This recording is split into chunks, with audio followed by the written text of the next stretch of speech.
Hey guys, welcome back.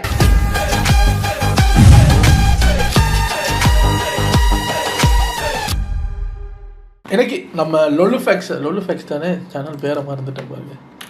S, லொல்லு ஃபேக்ஸில் இருந்து political video தான் பார்க்க போகிறோம். நம்ம அன்னைக்கு அந்த அசம்பிளியில் டே 1 வீடியோ பார்த்தோம். அதுக்கப்புறம் டே 2 வீடியோ தான் இன்னைக்கு பார்க்க போகிறோம். ஸோ டே 2 என்ன அப்படின்னா பெரிய பிரச்சனை ஆகிருக்கு. அதாவது லைவே கட் ஆகி போச்சு. அப்போ நிறைய பேர் கேட்டுட்டு இருக்காங்க, அது என்ன லைவ் கட் ஆகுது, லைவ் போடுவேன்னு தானே சொன்னீங்க, ஏன் லைவ் கட் ஆச்சு? ராஜ்முருகன் சொல்லியிருக்காரு, லைவ் ஓடிக்கிட்டு இருக்குன்னு நினச்சி தான் நாங்களே உள்ள பேசிக்கிட்டு இருந்தோம். இடையில நான் வாஷ்ரூம் வரும்போது தான் தெரியுது லைவ் கட் ஆகிருக்குன்னு. மீதி இருக்கிற நாட்களில் வந்து அது கட் ஆகாமல் பார்த்துக்குறோம். மீதி இருக்கிற நாளில் கட் ஆகாமல் பார்த்துக்குங்க. அன்னைக்கு ஏன் கட் ஆச்சு?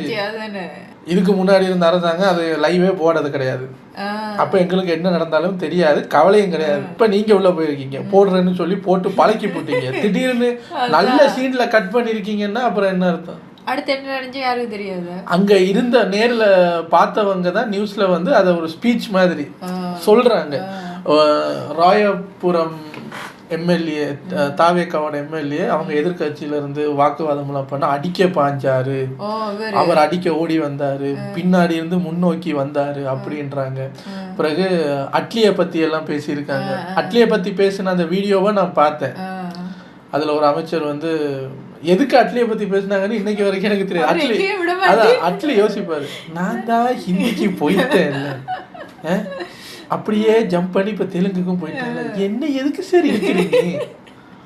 அதாவது இவ்வளவு நாள் மக்களுக்கு இருந்த ஒரு கருத்தை கண்ணு காணாத மாதிரி இருந்தாங்க. இன்னைக்கு அதை அசம்பிளிலே பேசி விட்டாங்க. அவர் சொல்லுவார், நம்ம முதல்வருக்கு பிடிச்ச ஒரு டைரக்டர் அட்லி. ஆமாம், பிடிச்ச டைரக்டர் அட்லி. அவர் எல்லா படத்துலையும் பல படங்கள்ல இருந்து அதை வெட்டி வெட்டி எப்படி ஒட்டுவாரோ அது மாதிரி தான் இந்த அரசாங்கம், ஸ்டிக்கர் அரசாங்கம். அங்கே இருந்த ஐடியாஸு, அவங்களோட பழைய கவர்மெண்ட் ஐடியாஸ் எல்லாம் எடுத்து வெட்டி வெட்டி ஒட்டுறேன். எங்க எக்ஸாம்பிள் சொல்லணும்னா சொல்லுங்க, அட்லி எதுக்கு எழுதிட்டு வர்றீங்க? அதுக்கு ராஜ்மோகன் எழும்பி செருப்படி பதில் ஒன்று கொடுத்துருக்காரு சிரிச்சுக்கிட்டு. சினிமாவில் இருந்து அரசியலுக்கு வந்திருக்காரு சிஎம். ஆனால் இப்போ இவ்வளவு நாள் அரசியலில் இருந்தவர் இப்போ அட்லிங்கிறாரு, எடிட்டிங்கிறாரு, வெட்டி ஒட்டுறேங்கிறாரு, சினிமாவை பற்றி பேசிக்கிட்டு இருக்காரு எதிர்கட்சியில் இருக்கிறவர். எதுக்காக அட்லியை பற்றி இந்த இதில் பேசணுங்கிறது எனக்கு தெரியலை அப்படின்னு எதிர்கட்சியில் என்னதான் விதண்டாவாதமாக ப்ரொவோக் பண்ணுற மாதிரி சில விஷயங்கள் பண்ணினாலும் இந்த இடத்துல சிஎம் வந்து சைலண்ட்டாகவே இருக்கார், இப்படியே இருக்கார். ஒரு சில பேர், ஆதவ அர்ஜுனாங்கிறவர், ராஜ்மோகன், அவங்கெல்லாம் தான் எந்திரிச்சு தக்க பதிலடி கொடுக்குறாங்க. ஒரு சில பேர் தெரியாத எம்எல்ஏக்கள் கூட எந்திரிச்சு தக்க பதிலடி கொடுக்குறாங்க. அந்த அந்த அந்த அசம்பிளிக்குன்னு ஒரு டிசிப்ளின் டெக்கோரம் இருக்கும்ல, நான் பார்த்த வரைக்கும் கேட்ட வரைக்கும் அந்த டிசிப்ளின் டெக்கோரத்தோட 95% இல்லாட்டி 99% இருந்தது டிவிக்கே தான். அதில் கூட அந்த ராயபுரம் எம்எல்ஏ அடிக்க பாஞ்சிருக்காருங்கிறதுனால அதை டிசிப்ளின்ல ஆக்ஷனில் போட்டுருங்க. பெரும்பாலும் அந்த டிசிப்ளின் டெக்கோரத்தோட இருந்தது இவங்க தான். எதிர்கட்சியில எல்லாம் ப்ரொவோக் பண்ணுற மாதிரியே பேசியிருக்காங்க. ஒரு வீடியோவில் யாருன்னே தெரியாது, அவர் ஒரு 3 பேர் சேர்ந்துக்கிட்டு இப்படி பண்ணி காட்டுறாங்க. அப்போ நிறைய பேர் சொல்கிறாங்க சிஎம் வந்து உருவகேலி பண்ணுறாங்க. அப்போ நான் யோசித்தேன், இதெல்லாம் என்னது? நீங்கள் என்ன கதறினாலும் இந்த அரசாங்கம் ஒன்று கவுலணும், இல்லை 5 வருஷத்துக்கு நீங்கள் இப்படி தான் இருந்தாகணும், அது வரைக்குமே இப்படி தான் அக்செப்ட் பண்ணிக்கு தான் ஆகணும். அவர் வந்துட்டார், வேறு வழி கிடையாது. அங்கே வந்து இப்போ உருவகேலி பண்ணுறது ஏங்க? பதிலுக்கு பழைய சிஎம் உருவகேலி பண்ண ஆரம்பித்தாங்கன்னா என்னென்னலாம் வரும் தெரியுமா அவங்களுக்கு? பேசாமல் இருங்க சார். இது இப்போதான் நடக்குது, ஆரம்பத்தில் நடக்குது தெரியாது. ஆரம்பத்தில் எனக்கு தெரிஞ்சு அசம்பிளிக்குள்ளே எந்த ஒரு, எனக்கு தெரியாது, அசம்பிளிக்குள்ளே எந்த ஒரு இப்போ சிட்டிங் சிஎம்மை வந்து உருவகேலி பண்ணுற மாதிரி நான் பார்த்தது இல்லை. சோஷியல் மீடியாவில் பண்ணியிருப்பாங்க, பண்ணுறாங்க. இது அசம்பிளிக்குள்ளே எம்எல்ஏக்களை உட்காந்துருக்கு அப்படின்றது இப்போ என்ன? கொஞ்சம் ஓவராக தான் போகிறாங்க. நிறைய வாக்குவாதங்கள்லாம் போயிருக்கு. அப்போ அவங்க கேட்டிருக்காங்க, அட்லியை பற்றி எதுக்கு நீங்கள் பேசணும் அப்படின்னும் போது அவர் சொல்லியிருக்காரு, நான் ஏன் இஷ்டம் அட்லியை பற்றியும் பேசுவேன், சட்னியை பற்றியும் பேசுவேன். அப்போ வெளியே இருக்கிறது ஒருத்தங்க கேட்டிருக்காங்க, அப்படியா நீங்கள் அப்போ சட்னியை பற்றி பேசுன, நீங்கள் கொஞ்சம் கிட்னியை பற்றியும் பேசலாமா, அந்த கேஸை பற்றியும் கொஞ்சம் பேசலாமா அப்படின்னோடனே அதே தான் ஓடிக்கிட்டு தான் இருக்குன்னு. அதான் அது என்ன கிட்னி கேஸுன்னு தெரியல. அட்டிலில இருந்து சட்டினிக்கு போய் சரி சட்டினி வரைக்கும் வந்துட்டீங்க, அப்படியே கிட்னியை பத்தியும் பேசுவாங்கிறாங்கன்னா அது என்ன கிட்னி ஜூலி இது ரெண்டும் வந்து போகுது. ஸோ சில நம்ம எதிர்கட்சி தலைவர் உதயநிதி அவர் வந்து அந்த அந்த டேம், அந்த கர்நாடகாவில் டேம் கட்டுற விஷயமா உங்களோட இதில் இந்த பாயிண்ட்டையும் நீங்கள் சேர்க்கணும் அப்படின்னு சிஎம் சார்கிட்ட ரிக்வெஸ்ட் பண்ண உடனே அவர் வந்து அந்த பாயிண்ட்டை உடனே நாங்கள் சேர்க்குறோம்னு சொல்லி அந்த ஸ்பாட் சேர்த்துருக்காரு. ஸோ அதுக்கு வந்து உதயநிதி வந்து உட்காந்த இடத்துல இருந்தே கும்பிட்டதாகவும் அப்படியும் போடுறாங்க, கொஞ்ச நேரத்தில் பார்த்தா இப்படியும் போடுறாங்க, இடையில லைவும் கட்டாகி போச்சு என்ன சார் அப்படிங்கிற மாதிரி. இதில் ஒரு ஃபுட்டேஜில் வந்து அவங்க வந்து சூ அப்படிங்கிற ஒரு வார்த்தை அதை யூஸ் பண்ணியிருக்காங்க அப்படின்ட்டு அந்த லிப்சிங்கில் தான் நம்ம யூகிக்கணும். கெட்ட வார்த்தையை பேசுகிறார்கள் அப்படின்னு பார்த்தா அங்கேருந்து ஒருத்தர் நானும் திருப்பி போட்டு பார்க்குறேன், உட்காரா ஷூன்னு வருது, மிச்சம் என்னன்னு தெரிய மாட்டேங்குது. யார் உட்கார சொன்னாரு அங்கே? அப்போ டிவிகேலேருந்து யாரோ எந்திரிச்சிருக்காங்க, அப்போ இங்கேருந்து உட்காரா அப்படின்னு வந்துருக்கு. ஸோ அப்படியெல்லாம் ஒருமையில் பேசலாமா? அசம்பிளிக்குள்ளே அதெல்லாம் பேசலாமா தெரியவில்லை. பிளான் பண்ணி பண்ணுறாங்கங்கிறதுக்கு ஒரு ஆதாரம் ஒரு வீடியோ. பின்னாடி இருந்து டிஎம்கே மெம்பர்ஸ் வந்து இப்படி உட்காருங்க அப்படின்னு சண்டை போடுறதுக்கு எந்திரிக்கிறாங்க ஒரு 7-8 பேர். அதில் ஒருத்தர் வந்து அவருக்கு ப்ராக்டிஸ் கொடுக்கல, சிரிச்சுக்கிட்டே எந்திரிச்சு அந்த 10ஓட 11னா கோபமும் வரமாட்டேங்குது அவருக்கு. சிரிச்சுக்கிட்டே இவங்க பண்ணுறதை பார்த்து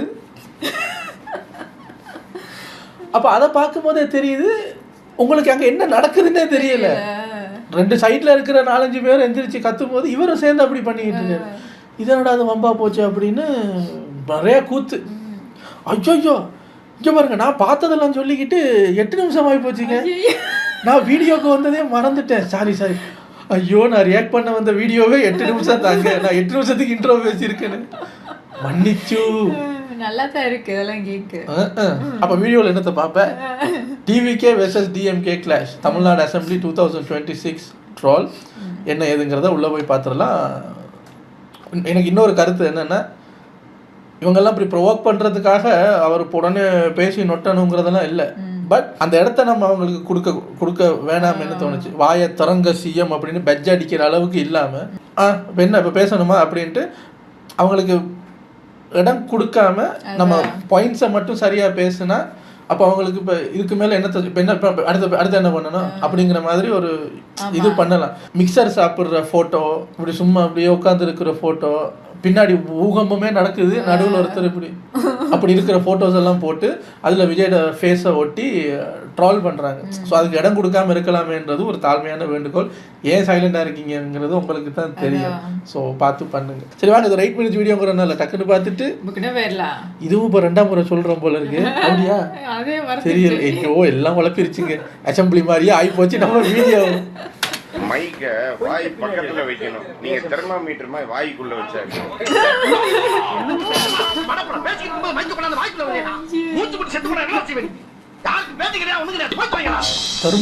welcome to great Krikalan magic show.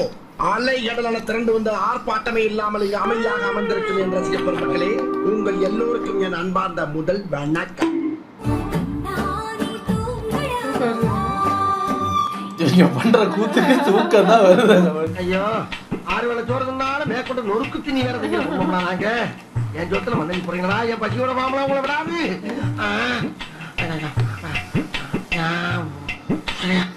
முதலமைச்சருக்கு மிக மனதுக்கு நெருக்கமான இயக்குனர் அட்லி. அவர் எடுத்த படம் பூரா பார்த்தீங்கன்னா பல சிறந்த திரைப்படங்கள்ல இருக்கிற காட்சிகளை எடுத்து போட்டு ஹிட் கொடுப்பார். மாண்புமிகு தமிழ்நாடு முதலமைச்சர் அவர்கள் தமிழ் திரையுலகில் இருந்து திரைப்படங்களை விடுத்து மக்கள் படிக்காக அரசியலுக்கு வந்து விட்டார். எல்லாம் உனக்காக தான்டா. ஆனால் ராஜ்மோகன் வந்து டீசெண்டாக பதிலடி கொடுக்குறது, கோவத்தில் வந்து என்ன பேசுறீங்க அப்படிலாம் பேசாமல் டீசெண்டாக சும்மா சுருக்கு நறுக்குன்னு பதிலடி கொடுக்கறது, அதுவும் தெளிவான தமிழில் கம்பீரத்தோட கொடுக்கறதுல ஐ லைக் யூ மேன் அப்படிங்கிற மாதிரி எனக்கு பிடிச்சிருந்தது. அவர் சொல்கிறாரு, இந்த பக்கம் எங்களுக்கு பேச தெரியாமல் இல்லை, வெற்றி தலைவரின் கடைக்கண் பார்வைக்காக காத்து கொண்டிருக்கிறோம், அவர் மட்டும் ஊன்னு சொன்னா செத்துங்களா நீங்க அப்படிங்கிற மாதிரி அவர் இந்த பக்கம் திரும்படா தானே ஊவா சொல்லணும், ஏய் நானே சண்டை இல்லாம போகணும் பாக்குறேன், சண்டையா இருக்க பாக்குறேன் அப்படிங்கிற மாதிரி பேசாம இருக்காரு. நாய்க்காலம் கிடையாது. காட்சியிலே இருந்த அண்ணன் சிவசங்கரன் அவர்கள் எடிட்டிங் என்கிறார், ட்ரெய்லர் என்கிறார். அட்லியை குறித்து பேசிய போதெல்லாம் எனக்கு ஆச்சரியமாகவும் அதிர்ச்சியாகவும் இருந்தது. உங்க பிரச்சனைக்கு நடுவில் இந்த சட்டமன்றத்திற்கும் அன்பு சகோதரர் இயக்குனர் அட்லி அவர்களுக்கும் என்ன சம்பந்தம்? அவன் கற்பமானதுக்கும் இவங்க இது கொஞ்சம் ஓவரா தான் போயிட்டாங்க. பண்ணுவேன். அதே போல அவர்கள் சொன்னதை ஜனநாயகத்தினுடைய பெரிய பலமே எதிர்க்கட்சி தான். யாரு அவர்களினுடைய ஆக்கப்பூர்வமான விமர்சனங்கள், அவர்களினுடைய அறிவுரைகள், அவர்களினுடைய எதிர்ப்பு என்பது நமக்கு ஒரு வலிமையை சேர்க்கும். அதே சமயம் விதானவாதமாக சில விஷயங்களை திரித்து அதனுடைய உண்மை தன்மை புரிந்த பின்பும் அதை வம்பிற்காக பேசுவது என்பது எப்படி சரியாக இருக்கும் என்பதை நாம் புரிந்து கொள்ளணும். இது வரைக்கும் யார் என்னை தொட்டதில்ல.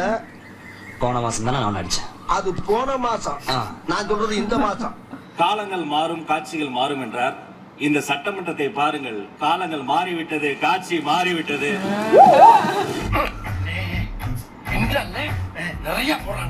மாநில உரிமை, தமிழ் மொழி எங்கள் உயிர். அவங்க வந்து ஃபியூச்சர் டென்ஸ்ல பேசியிருக்காங்க, இப்படியே இருக்காது, காலங்கள் மாறும். இவர் பிரசன்ட் டென்ஸ்ல பேசுறாரு, மாறினதுக்காக தான் நாங்களே உட்கார்ந்து இருக்கோம், அது உங்க கண்ணுக்கு தெரியலையா? மாறுமாம் இல்ல, மாறிடுச்சுங்க. ஓஹோ. மேல் தமிழங்கள் பேச்சு, தமிழங்கள் மூச்சு, தமிழ்தான் எங்களினுடைய ஒரே பிரதான உயிர் இலக்கு. மீண்டும் இரண்டு பெருமையா பார்த்து அவர்களுக்குள் இந்த வார்த்தை விளையாட்டை பேசிக் கொள்வதை விடுத்து ஆக்கப்பூர்வமான அரசியலுக்கு நோக்கி நாம் செல்ல வேண்டும் என்பதை மாண்புமிகு பேரவைத் தலைவர் மூலமாக கேட்டுக்கொள்கிறேன். நன்றி. அங்கிட்டு போய் விளையாடுங்கப்பா. இவரை பாரு, இந்த பக்கம் பேச தெரியாம நான் சொன்னேன்ல, ஒருத்தர் என்ன செய்ய ரெண்டு பக்கம் எந்திரிக்கிறாங்க, எதுக்கு கத்துறாங்கன்னு தெரியாது, நம்மளும் எந்திரிச்சு ஆட்டுவாங்க. அந்த நடுவுல இருந்தாரு, நான் உங்களுக்கு வேணா அந்த ஜூம் பண்ணி காட்டுறேன். அவர்தான்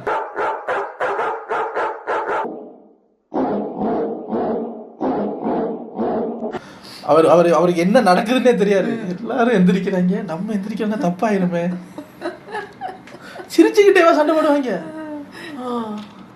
இல்லை, வெற்றி தலைவரின் கடைக்கன் பார்வைக்காக கட்டுப்பட்டு திரும்ப இதுவரை ஒழுக்கத்தோடு இருக்கிறோம், இனிமேலும் ஒழுக்கத்தோடு இருப்போம். சிலுமிசத்தை ஏன்டா காட்டுறியா? அங்க பாத்தீங்களா இருக்க மாட்டேன், எப்படி அடிக்கிறாய் பாரு. அதே சபை ஒழுக்கத்தையும் ஒத்துழைப்பையும் அனைத்து கட்சி தோழர்களிடம் நான் விரும்பி வேண்டி உங்கள் மூலமாக கேட்டுக்கொள்கிறேன். அண்ணன் என்ன சொல்லிட்டு போறா தெரியுமா? தெரியலையே. டோட்டலா எல்லாத்தையும் முடிச்சுறார். போதைப் பொருள் தடுப்பதற்கான போதைப் பொருள் தடுப்பு படை ஒன்றை தொடங்குவோம் என்று சொன்னார்கள். இன்றைக்கு வரைக்கும் அதற்கு தொடங்கினதாக தெரியவில்லை. அப்படி பொத்திண்டி நில்லையா ஓரம் போட்டு வெளிநடப்பு பண்றது ஒரு டிப்ளமசி கிடையாது. எந்த கவர்னர் புறக்கணிக்கப்பட்டாரோ அதே கவர்னர் முன்பு தமிழ் தாய் வாழ்த்து பாடப்பட்டது. Very good, very good, brilliant.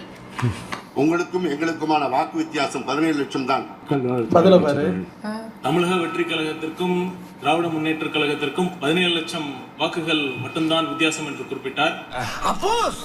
தமிழக வெற்றி கழகம் தனித்து நின்று பெற்ற வாக்குகளையும் திராவிட முன்னேற்ற கழகம் பல கட்சி கூட்டணிகள் உடன் பெற்ற வாக்குகளையும் ஒப்பிடுவது மிக மிக பொருத்தமாக இருக்காது.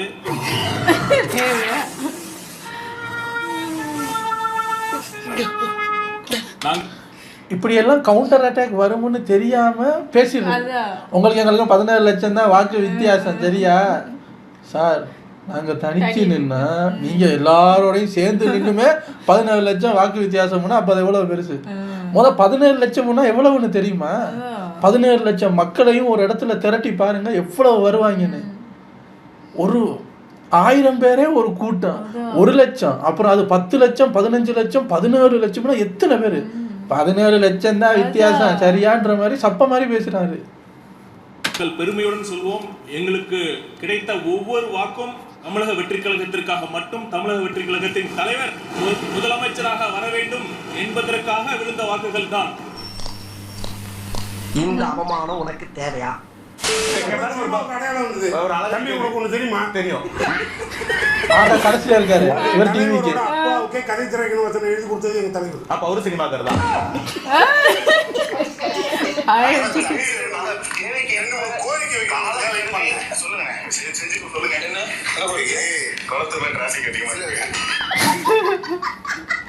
குளத்துறையா இருக்கிறீங்க. மாற்றம் வரும்னாரு தம்பி. அதான பேசிட்டு இருந்தோம். ஆமா, கூட்டணி மாற்றம் வந்துருச்சு. நாங்க நாட்டுக்கு உழைச்ச தலைவர். சினிமாவை சைடுல பார்த்தோம். ஆனா மொத்தமா சினிமா விட்டு அட வைக்கல. எனக்கு ஒரே ஒரு கேள்விதான். அங்க கேன்னு ஒருத்தர் உட்கார்ந்து இருக்காரு, மூத்த அமைச்சரா இருந்தவர். அவரை விட்டுட்டு உதயநிதி ஸ்டாலின் அவர் என்ன பண்றீங்க? அவர் என்ன நாசா சயின்டிஸ்டா? ஐ நேச்சரா ரெடியா இருக்கீங்க? தைரியத்தை வரப்படாது. அசிங்கமா இல்ல அண்ணனுக்கு ராஸ்கல். ஆரம்பிக்கலாங்களா? லாலா கடசாந்தி. எது லாலா கடசாந்தியா? புயல் மாதிரி வந்து கொண்டிருக்கிறார் மாஸ்டர் புல்லட் பாண்டி. இங்க வந்து விட்டார். வரை போராடுவோம், கொந்தளிப்போம். இது டே 1 இல்ல. எங்கள் கோரிக்கை நிறைவேறும் வரை கொந்தளிப்போம்.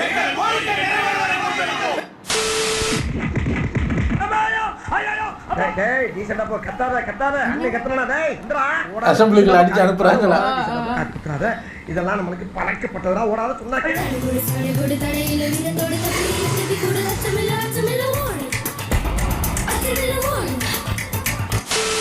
அந்த வகையில் மொத்த முரண்பாடுகளுடைய உருவமாகத்தான் இன்றைக்கு இந்த ஆளுநர் உரை அமைஞ்சிருக்கு. இந்த அரசு அமைஞ்சு 1 மாசத்துக்கு மேல ஆச்சு, 38 நாட்கள் ஆச்சு. ஐயா, போராட்டம்லாம் பண்ணலாம், அவரை பேட்சை நேரா போட சொல்லுங்க. தலைகீழா வாசிக்கும், கழுத்து வலிக்குதுங்க எனக்கு. நானும் அது என்ன எழுத்துங்க, ரஷ்ய மொழியில ஏதோ எழுதிட்டு வந்து குத்தி இருக்காங்களே. ஐயோ, தளபதிக்கு ரஷ்ய மொழி தெரியாதுன்னு நான் பதறிட்டேன்.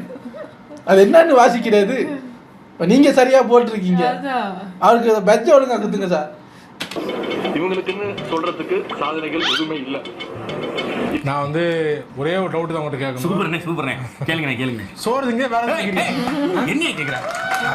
இதுக்கு தான் சொல்றாரு வர்ச்சுவல் அபியூசர்ஸ். எல்லாமே எங்களுடைய திராவிட மாடல் அரசினுடைய திட்டங்கள் தான், அதோடைய நீட்சி தான். அதில் என்னடா தேடுகிறாய்? இன்னைக்கு முதலமைச்சர் கோட் சூட் போட்டிருக்காரு. இன்னைக்கு முதலமைச்சர் வேட்டி சட்டை கட்டிருக்கிறாரு. இன்னைக்கு முதலமைச்சர் டிஃபன் பாக்ஸ்ல லஞ்ச் எடுத்து சாப்பிடுறாரு, கோட்டையிலேயே சாப்பிடுறாரு, அவர் வாயில அவரே வச்சு சாப்பிடுறாரு. கோட்டு போட்டு தந்தாரு, டிஃபன் எடுத்து கையில் எடுத்து தந்தாரு, வாட்ச் கட்டிட்டு இருந்தாரு, செஸ் விளையாடினாரு. இன்னைக்கு கோட்டு போடல.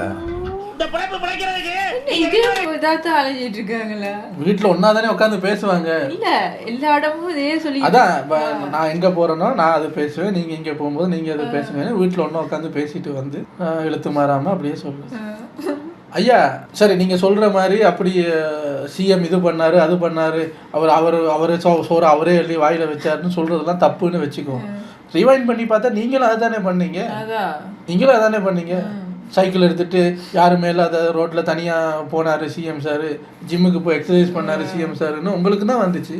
அப்ப வேணான்னு சொல்லிருக்கலாம்ல. இப்பெல்லாம் பண்ணாதீங்க சார் அப்படின்னு சொல்ல வேண்டியதானே. அவங்க கட்சியுடைய வர்ச்சுவல் அபியூசர்ஸ் எல்லாம் இப்படிப்பட்ட கண்டென்ட் எல்லாம் ட்ரோல் பண்ணிட்டு இருக்கிறாங்க.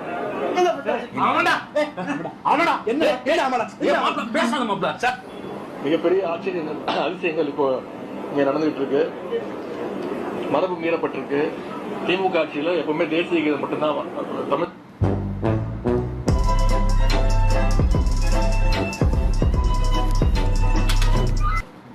இப்போ அவங்க அந்த என்ன பாடுனாங்க அதை விட்டுருவோம். சொன்னார்ல இங்கே வந்து வரம்பே மீறினதில்லை. இப்போ இவங்க அரசாங்கத்துக்கு வந்தவொடனே, இவங்க பவருக்கு வந்தோடனே ஃபர்ஸ்ட் டைம் வரம்பு மீறப்பட்டிருக்குன்னு. வரம்பு மீறினது யாருங்க? பாட்டில் சொல்லலை நான். ஒரு சிஎம்ஐ பார்த்து உருவ கேலி பண்ணுறது, உட்காரா ஷூ அப்படிங்கிறது, ஒருமையில் பேசுறது. ஸோ அதெல்லாம் எதை மீறதா வரும்? இதெல்லாம் யார் இவங்கள்ட்ட கேட்குறது? இவங்க யாருக்கு பதில் சொல்லுவாங்க தெரியலை. அதுக்குள்ளதான் கேட்டுக்கணும், ஆனால் கேட்க மாட்டேங்கிறாங்க. இவங்க அவங்களுக்கு தேவையான கேள்வியை கேட்டுட்டு அவங்களுக்கு சொல்ல வேண்டியதை சொல்லிட்டு போயிடுறாங்க. அதுதான் பிரச்சனை.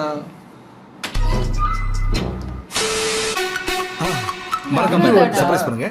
பெருசா எதிர்பார்த்து மிஸ்டி சொல்லுது நல்ல இன்ட்ரெஸ்டா போய்கிட்டு இருக்கீங்க, என்னங்க நீங்க டைமிங் மிஸ் பண்றீங்களே. இப்பதான் எனக்கு அப்படியே எனர்ஜி வந்துகிட்டு நான் பார்க்கும்போது முடிச்சிட்டீங்க.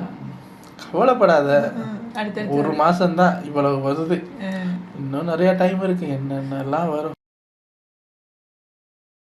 வாட் எவர் ஹேப்பன்ஸ், அது இப்போ இப்படித்தான் நடக்கும். ஏன்னா இது வரைக்கும் ஆட்சிக்கு வராத ஒரு புது 2 வயசான ஒரு புது குழந்தை கட்சி ஒன்று ஆட்சிக்கு வந்திருக்கு அப்படின்னும் போது பல பேருக்கு பதட்டமாக தான் இருக்கும்.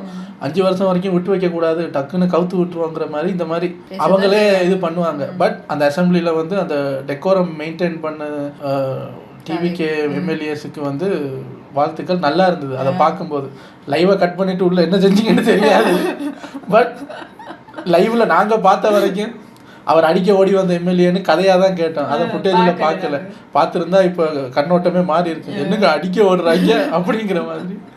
ஸோ அவங்க செஞ்சது மட்டும்தான் கேமராவில் சிக்கி உள்ளது, இந்த பக்கம் எதுவும் சிக்கவில்லை. சிக்காமல் வேலை பார்த்திருக்கும் உங்களுக்கு வாழ்த்துக்கள். ஸோ இனி லைவெல்லாம் கட் பண்ணாதீங்க. இப்போ தான் நாங்கள் அது இன்ட்ரெஸ்ட்டாக பார்க்க ஆரம்பிக்கிறோம். நீங்களும் அப்போ லைவெல்லாம் கட் பண்ணிங்கன்னா அப்புறம் டிரான்ஸ்பேரண்ட் கவர்மெண்ட்னு என்னத்தை சொல்கிறது. இப்போ பாருங்கள், இப்போ எங்களுக்கு அது எங்கே நடந்துச்சுன்னு தெரியாது. ஸோ டிரான்ஸ்பேரண்ட் அப்படின்னா லைவ் கட் ஆகக்கூடாது. வாட் எவர் இட் இஸ், நீங்கள் இப்படி அட்லியை பற்றி பேசுகிறதுக்கும் நீங்கள் எங்களுக்கும் 17 லட்சம் தான் வாக்கு வித்தியாசம் தெரியுமா அப்படின்னு உங்கள் 2 கட்சியை பற்றியும் பேசிக்கிறத விட அசம்பிளியில் எப்போயாவது தான் போய் உட்காடுறீங்க. அதில் மக்கள் பிரச்சனையை கொஞ்சம் பேசுனீங்கன்னா நல்லா இருக்கும். நீங்கள் என்ன பண்ணுறீங்க, மக்கள் பிரச்சனையை கொஞ்சமாக அப்படி ஊறுகா மாதிரி பேசிட்டு உங்களோட பிரச்சனைகளை தான் அங்கே பெரிய மெயின் கண்டென்ட்டாக கொண்டு வர்றீங்க. உங்கள் பிரச்சனையை ஊறுகா மாதிரி வச்சுட்டு மக்களோட பிரச்சனையை மெயின் கண்டென்ட்டாக கொண்டு வந்து ரொம்ப நேரத்துக்கு பேசுங்க, நல்லா இருக்கும். மக்களோட பிரச்சனைக்கே அடிச்சுக்குங்க சார், பிரச்சனை இல்லை. இந்த கரண்ட் வெட்டுறதுலாம் கரண்ட் வெட்டுறதை பற்றியெல்லாம் பேசுங்க. ஏன் கரண்ட் கட் ஆகுது என்ன ஏதுங்கிற மாதிரி பேசுங்க, அதை பற்றியெல்லாம் பேச மாட்டீங்களா? அப்புறம் இன்னொரு முக்கியமான வேண்டுகோள் ஆல்ரெடி வச்சது தான் விஜய் சாருக்கு, சீக்கிரமாக கொஞ்சம் பேசுனீங்கன்னா நல்லா இருக்கும். ஏன்னா அதை ஒரு பாயிண்ட், இதெல்லாம் ஒரு பாயிண்டா அப்படிங்கிற மாதிரி அதை ஒரு பாயிண்டாக பிரிச்சுக்கிட்டு அவங்க பட்ஜ் அடிக்கிற வரைக்கும் போயிட்டாங்க. மிக்சர் திங்கிற மாதிரி ஃபோட்டோஸ் எல்லாம் போட்டு எடிட் பண்ண ஆரம்பிச்சிட்டாங்க. ஸோ அவங்களுக்கு வேறு பாயிண்ட் இல்லை பேசுறதுக்கு. இப்போ சிஎம்ஏ வாய் திறக்க மாட்டேங்கிறார். இவரெல்லாம் ஒரு சிஎம்மா எப்படி போடுறாங்கன்னா, இப்படி நீங்கள் சோகமாக இருக்கிற மோத்தை போட்டு அது அந்த சைலன்ஸுக்கு என்னென்ன அர்த்தம் அப்படிங்கிற மாதிரி போடுறாங்க. ஏன்டா ஜெயிச்ச முன்னு பயத்தில் உட்காந்துருக்காரு பார்த்தியா, பெரிய பொறுப்பை தள்ள தூக்கி அவசரப்பட்டு வச்சுட்டோமே ஐயோ அப்படிங்கிற மாதிரி. இன்னொருத்தர் அங்கே ஒரு director, cameraman, light, touch up இதெல்லாம் இல்லாததுனால அவருக்கு என்ன பண்ணுறதுன்னு தெரியல, சும்மா உட்காந்துருக்காரு. ஒரு ஸ்கிரிப்ட் கொடுத்து டைரக்டர் ஆக்ஷன் அப்படின்னா இப்போ எப்படி பேசுவார் தெரியுமா சிஎம் அப்படிங்கிற மாதிரிலாம் பேசுகிறாங்க. ஸோ அப்படியே சும்மா ஸ்ட்ராங்காக ஒரு அரண் மாதிரி நின்று நீங்கள் அப்படியே சலக்குன்னு பேசுனீங்கன்னா அது பார்க்க நல்லா இருக்கும். இவங்களுக்கும் ட்ரால் பண்ணுறதுக்கு பாயிண்ட் கிடைக்காது. இப்போ நிறையா பாயிண்ட்டு சைலன்ஸை வச்சு நிறையா ட்ரால் பண்ணுறாங்க. ஸோ கூடிய சீக்கிரம் பேசுவீங்கன்னு நம்புகிறேன். உங்களை அடுத்த வீடியோவில் வந்து சந்திக்கிறேன். டேக் கேர், பாய்.